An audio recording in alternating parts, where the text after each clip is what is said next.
Doctor कोणाला व्हायचंय? किती किती मुलं आहे? एक, हा, 1 2 3 4. माननीय शिक्षण मंत्री दीपक केसरकर साहेब, मला तुम्हाला ह्या गोष्टीकडे लक्ष असं वेधायचं आहे. आता या मुलांना जर डॉक्टर व्हायचं असेल ना, तर यांच्या बापाच्या खिशामध्ये फी भरायला 1 कोटी रुपये खिशात पाहिजे. आणि हे शेतकऱ्याची मुलं आहे, हे डॉक्टर होतील का? मग यांचे जे एवढे चांगले छान स्वप्न आहे, हे आपण पूर्ण करू शकतो का? हे पूर्ण होतील का? मग याला जबाबदार कोण? म्हणून मी या माध्यमातून माननीय मुख्यमंत्री साहेब, माननीय शिक्षण मंत्री साहेब, तुम्हाला हात जोडून विनंती करतो की आमच्या प्रत्येक तालुक्यामध्ये, प्रत्येक जिल्ह्यामध्ये एक वैद्यकीय महाविद्यालय उभं करा.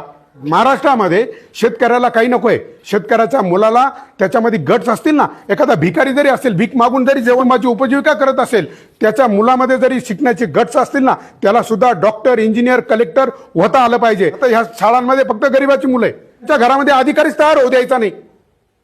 कसे तयार होतील अधिकारी? हा, म्हणजे मग श्रीमंताने श्रीमंत व्हायचं, डॉक्टर, इंजिनियर, कलेक्टर हे मोठ्याच्याच घरामध्ये. म्हणून मी या माध्यमातून माननीय शिक्षण मंत्र्यांना विनंती करतो, राजकीय पुढारी आणि शासकीय अधिकारी यांची मुलं जिल्हा परिषदेच्या शाळेत सक्तीने शिकली पाहिजे, आणि ते शिकल्याशिवाय शाळांचा दर्जा सुधारणार नाही.